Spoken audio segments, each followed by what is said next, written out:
what is the black girlfriend effect? This you don't know about this? Glow up the other culture. Yeah, so you'll see a guy who's had a black girlfriend. All of a sudden, he's got buzz cut, like clean shape up. I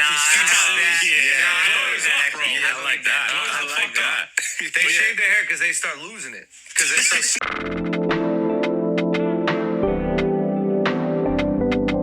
Around this black girl complaining about shit all the fucking time. That's why they gotta shave their hair. Nah, bro. White guys with black girlfriends, they grow a beard because there's more cushion when they get slapped the fuck out of. That's hilarious. I think the black girlfriend effect. It might be a protective instinct, bro. You think? Protective. Yeah. Do you guys? Have you ever had black girlfriends? Yeah. Have you ever had white girls? Yeah. Oh, wow. Okay. What's your favorite?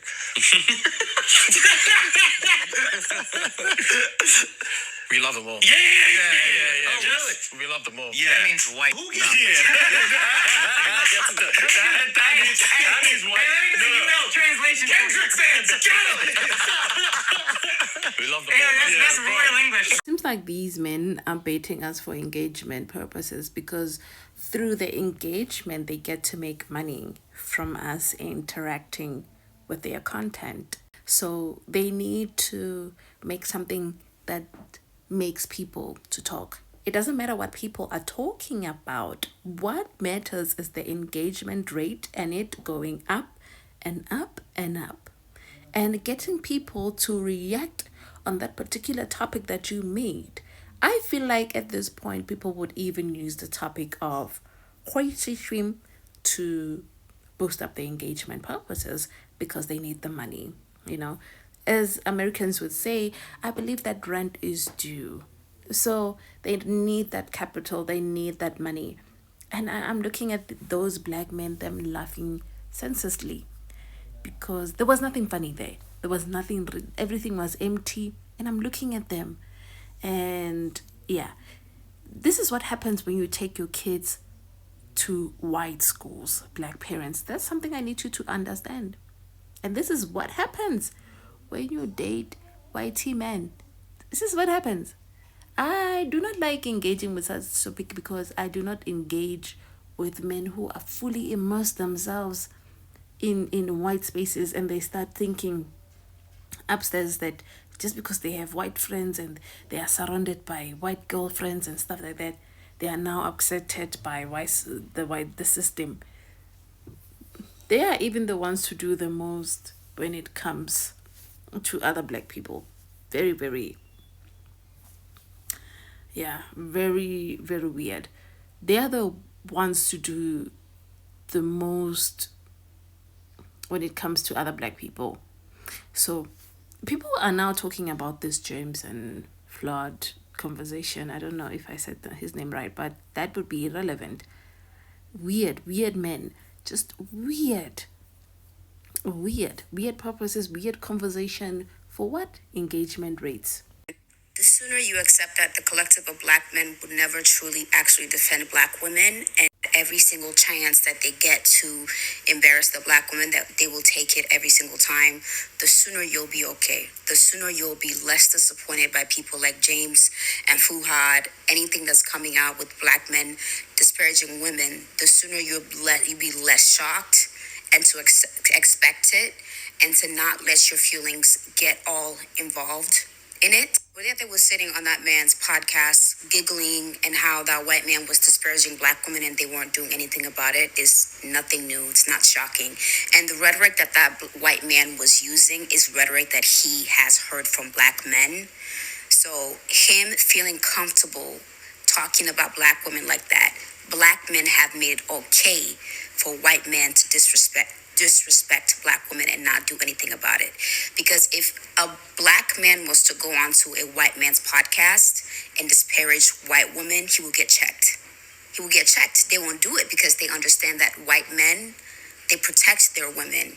You come for them and it's going to be a problem. And it's not even just only white men, like Asian men, Hispanic men. If you go on their podcast and you just disrespect their women, you will get checked. You won't do it. Black men won't do it because they understand that they protect their women.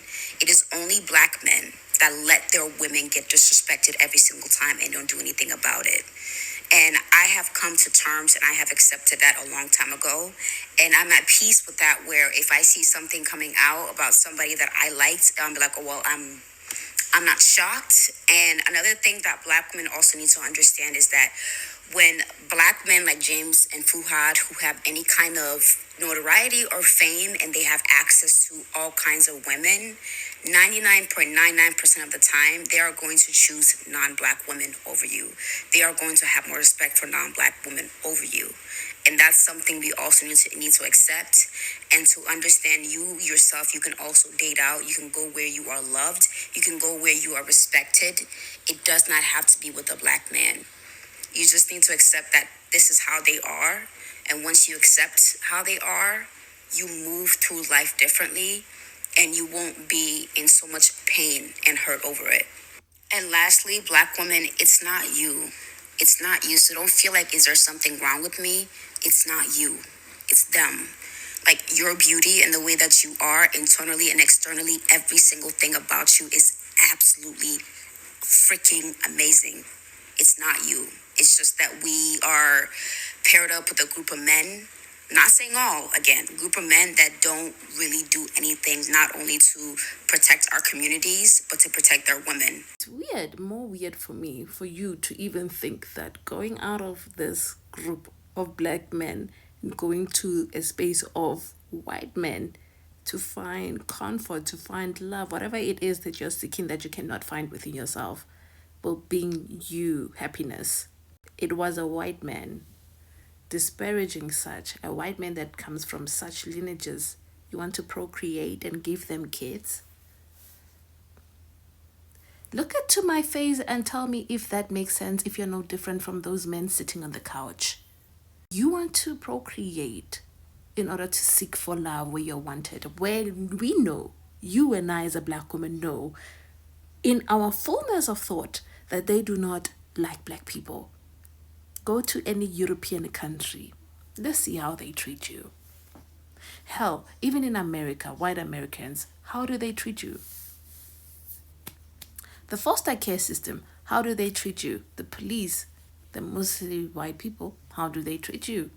How do you get to the conclusion that going outside of this bracket, which is the worst of its worst, and then going outside of it, it's better? That tells me what I need to know about you, how you feel about yourself, just like that Black man who sits down on the couch and how he feels about himself. That tells me more about him than it does about me. There's just as much dissing him just as they are dissing me. He's there giggling, and he's not the only one. He's not the only one. He is not. Chappelle, he can't be canceled. Yeah. Ricky Gervais, he cannot be canceled. Andrew Schultz cannot be canceled. I would think Shane Gillis right now, can't be canceled. Kevin can. Kevin's very corporate. Right. Kevin has to be careful what he says. Mm-hmm. You know what I mean? Yes. So that's what I'm saying. Like someone like Ken Chappelle, they don't have these corporate deals. Kevin's got to be careful. And I'm sure there's some things he wants to say. Right. But he ain't trying to mess up that check. Just like you. You don't defend Black women. You know what I mean? There's a lot. I'm sure like Wrangler's about to call you. John Deere.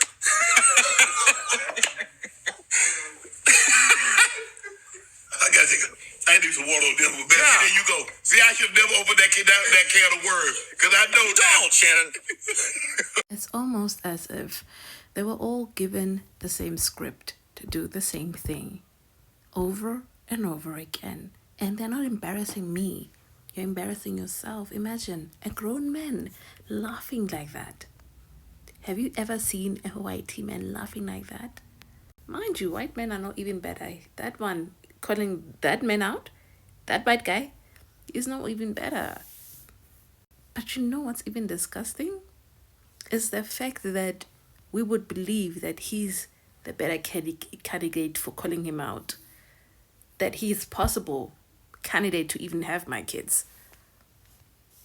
I wouldn't see you any different from Shay sitting down and laughing because they said a Black woman is somehow. That's exactly how I feel when I see Black women going out to find love, knowing exactly that they're going to end up just as much as white women end up. How do you think white women end up with by white men? Huh? These two motherfuckers, okay, these two niggas got on that podcast and laughed as that white man told degrading jokes about black women. And I don't think it's registered yet that y'all was the butt of the joke, okay? He was laughing at y'all. All right, let me tell you something about white men, okay? That was a war strategy, a war play, and both of y'all motherfuckers lost, okay? Let me tell you how the play goes. The play goes, let me degrade your people. Let me go ahead and degrade the wounds from which you came from. And I want to see how you bend over, slap your knee, and laugh, because what I really want to see is how much you willing to bend over and show your entire black ass. And both of y'all motherfuckers did, by the way, spread both your cheeks willingly for free, okay? That's what it was, okay? I looked at both of y'all collectively on that couch, about 500-something pounds, okay? That means 2-something each. Literally bend the knee to 110-pound string noodle ass wish wannabe Adrian Brody. Got bodied.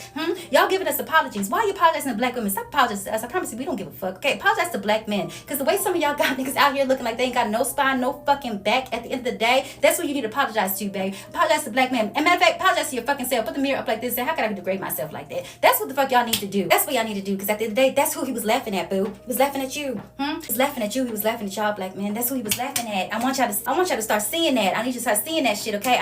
And explain to me how you giving apologies. Why they giving apologies? In the apology, you talking about, oh, we were scared. We had fight or flight. Fight or flight mean you in fear. Explain to me what about an 85-pound white man fettuccine ass noodle got you scared? An angel hair pasta ass Skeletor ass Tim Burton ass motherfucker got you afraid? Babes. Get the shit together, okay? That was a war play, a war strategy they've been playing on y'all motherfuckers since the beginning of fucking slavery, okay? At the end of the day, I want you to peep game in that interview. I want you to peep game from this fucking shit and realize that he wasn't laughing at black women at the end of the day. He was laughing at y'all black men. I need y'all niggas to understand that he's still laughing, by the way. Why you laughing in agreement with him? He's laughing as y'all spread your cheeks wide. He's laughing as y'all don't recognize. Y'all don't recognize that he's literally laughing and degrading the womb from which you came from. That literally means the beginning of you. He's literally degrading the wombs from which you came from, okay?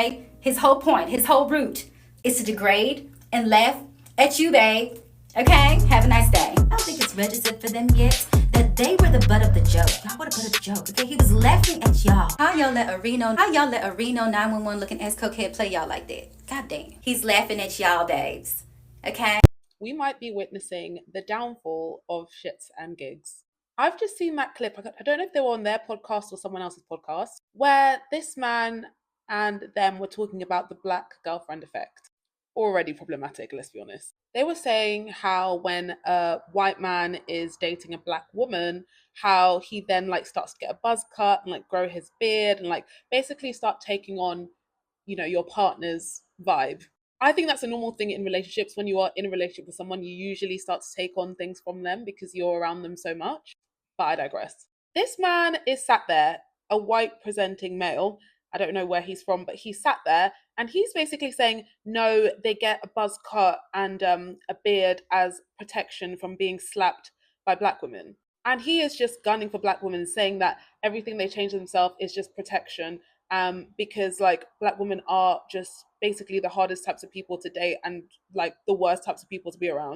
These two just sat there and they just didn't defend black women. I went to a what's it called, like a live show, and I'm not gonna lie, the predominant like people at their live show were black and black women. Black women are probably the majority of the types of people who actually watch their podcast. The fact that these two men who also have black parents sit there and didn't quite defend us in this world where we're just like, why are we always getting brought into stuff? Like black women could just be sitting here doing absolutely nothing and we're still getting dragged, still getting brought into stuff and still not being defended. I'm so over it because I'm just like, this is just a tired narrative at this point. Like we're actually in 2024. And I just keep seeing comments. The saddest things, I'm seeing comments on that post. And there's so many black women being like, wow, like we really don't have anyone. Like no one has our back. It's crazy. And I feel like I hope that everyone who has watched that, every black woman that has watched that, doesn't feel away, because who are these men anyway? Like, really? Who cares about them and their opinion? Let's be so fair.